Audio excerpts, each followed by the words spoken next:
আলাইকুম বন্ধুরা, আজকে হচ্ছে এখন ঝাল ঝাল করে মুরগির মাংস রান্না করব। কারণ হচ্ছে আমার ছেলে রুটি দিয়ে মুরগির মাংস খেতে চেয়েছে। সেজন্য দেখুন মাংস ভালো করে মশলা দিয়ে মাখিয়ে রেখে দিয়েছি। এদিকে হচ্ছে চুলায় এই যে পেঁয়াজ কুচি, রসুন কুচি ভালো করে তেল দিয়ে ভেজে নিতেছি। মাংস মাখিয়ে রেখেছি, এখন মাংস বসিয়ে দেব। ঝাল ঝাল করে মুরগির মাংস রান্না করব, সাথে হচ্ছে রুটি দিয়ে খাবে।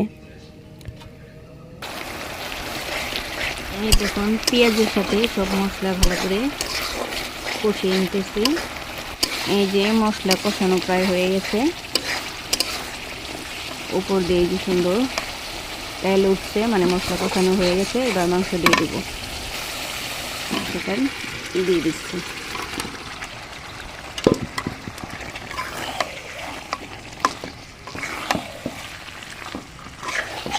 ভালো করে নাড়াচাড়া দিয়ে একটু পানি দিয়ে কষিয়ে নেব।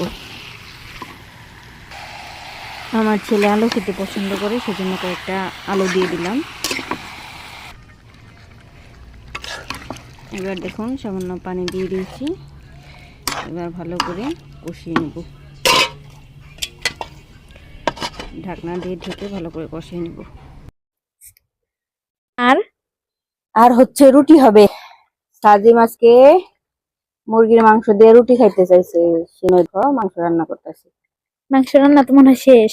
মাংস রান্না শেষ, এখন মাংস নামিয়ে নিব। তারপর হচ্ছে রুটির আয়োজন শুরু করে দেবো, রুটি বানাবো। মাংস রান্না হয়ে গেছে, এবার হচ্ছে চুলায় গরম পানি বসিয়ে দিছি রুটি বানানোর জন্য। এই যে গরম পানি হয়ে গেছে, এখন হচ্ছে অল্প অল্প পানি দিয়ে আটাটা ভালো করে মইতে নিব।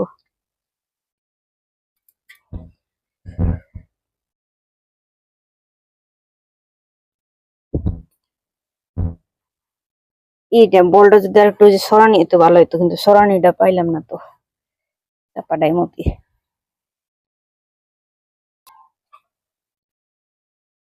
এই যে পরোটা ভাজা শুরু করে দিছি, আপা হইছে বানাইতাছে আর আমি ভাজতাছি।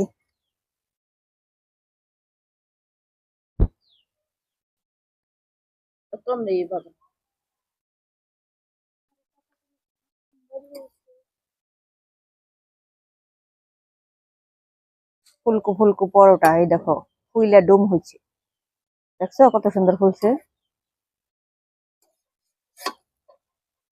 নেও খাবা গরম গরম পরোটা।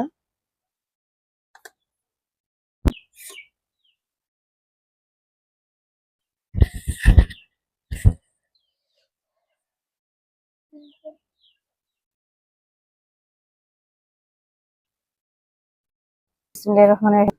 এই দেখেন আমাদের পরোটা বানানো শেষ, ছেলেরে অলরেডি খাইতে দেওয়া হয়ে গেছে, এখন আমরাও খাইতেছি। বিসমিল্লাহ।